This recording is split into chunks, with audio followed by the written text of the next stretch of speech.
While IGN and other reviewers are busy handing out perfect 10s as if they are participation trophies at a toddler birthday party, the internet is having a collective meltdown. People are losing their mind because they feel they received what many call a walking simulator with almost zero gameplay. Redditors are busy making memes and hating on Mixtape. There is also a controversy surrounding the kissing minigame that has people arguing about whether it is art or just plain weird. It seems the general public is tired of games that basically play themselves, and they are not afraid to use every insult in the dictionary to let the world know that they think the professional critics have completely lost their mind. We are looking at a game that tries to turn a messy playlist into a deep spiritual journey through the eyes of three kids in a fictional town. It is basically a series of playable music videos for people who think that skipping rocks and joyriding in shopping carts count as high art. While other games in 2026 are busy trying to let you be a spy or be a speed demon on tracks in Japan, this game decided to focus on the feeling of being a screwed up person in a state of trance. The industry is currently obsessed with massive open worlds and AI-driven narratives, but here we have a studio doubling down on vibes and nostalgia. Welcome to Nullplayer Paradox, I'm Castigator, and today we are putting Mixtape through the weighted reality check of dynamic categories. Billy Idol was there. I think it was just a guy who looked like Billy Idol.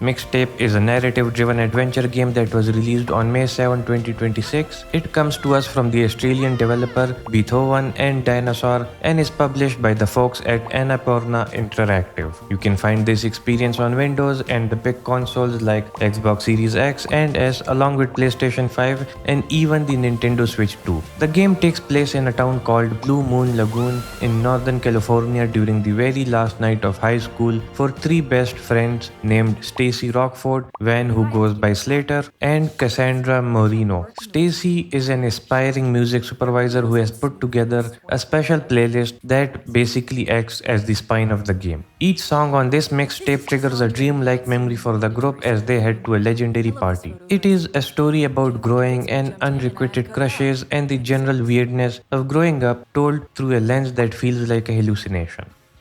When it comes to the technical side of things, I played this on Epic preset and I have to say that the performance is absolutely flawless. It is as smooth as butter on a hot pan, which is great because there is nothing worse than a narrative game that stutters while you are trying to be emotional. I did notice extremely rare frame drops maybe once or twice across the entire game, but it is so minor that you would have to be a real jerk to complain about it.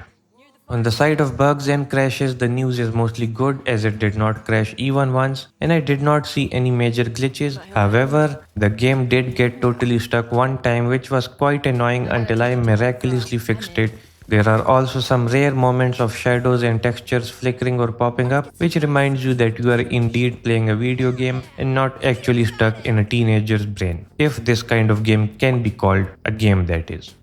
The controls in this game are simple and minimalistic, which fits perfectly for a narrative game where you are mostly just existing. Just like watching a very long ad of someone trying to sell you a music playlist. It is easy to pick up, but I will say that at times it is quite difficult to control some of the movements properly. You might find yourself fighting the character a bit when you just want to walk in a straight line. As for the story, it definitely has its own charm and an intriguing appeal that keeps you moving forward. However, I must be honest and say that it can be very boring to some players. If you are the type of person who needs an explosion every 5 seconds, you will probably fall asleep. Personally, I do not relate much with the story because I was a heavy introvert who stayed away from all these social experiences, but I can see the appeal for people who actually had friends in high school. The sound design is where this game really tries to flex its muscles. The ambience and voiceovers are mostly amazing and the music is clearly the star of the show with a massive emphasis on how it is presented. You have tracks from legendary artists like the Smashing Pumpkins and The Cure, which is fantastic, but not everything is perfect as some of the character voiceovers do not feel as epic or strong as they should. There were also plenty of occasions where I just did not vibe with the music choice because it felt completely off compared to what was happening on the screen. It is like the game was trying too hard to be cool and ended up feeling a bit awkward.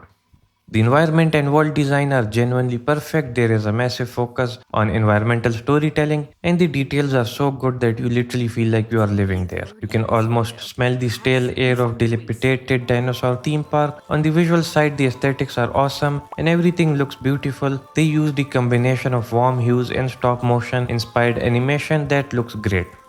The problem comes when we talk about the gameplay and how it actually feels to play. I'm not a fan of the step animation style they used, but they did pull it off decently well. The small mini games like skateboarding or skipping rocks are fun little distractions, but I really did not understand the whole purpose of the game. It often felt like I was watching a very long interactive advertisement rather than playing a real game. The fun meter for me is quite low because I just do not understand the appeal of a game that tries to glorify being irresponsible. It felt boring and I struggled to stay engaged with the actual act of playing. On the bright side, the characters are decently well developed and it is clear that the intention was given to every person shown on the screen. They feel like real people even if I do not particularly like them. Over there. Overall, the final score for Mixtape is 79%, landing it at solid design that delivers its intent. I would like to thank you all for spending your time with me today. It has been a strange trip down a memory lane that I never actually walked down myself. If you enjoyed this look at a surreal life of delusional teenagers, then please stay tuned for more. Keep watching, keep playing. Thanks for watching. If you liked what you saw, don't forget to like the video, comment or subscribe for more. It really helps the channel out and I truly appreciate it a lot. Take care, keep watching and keep gaming.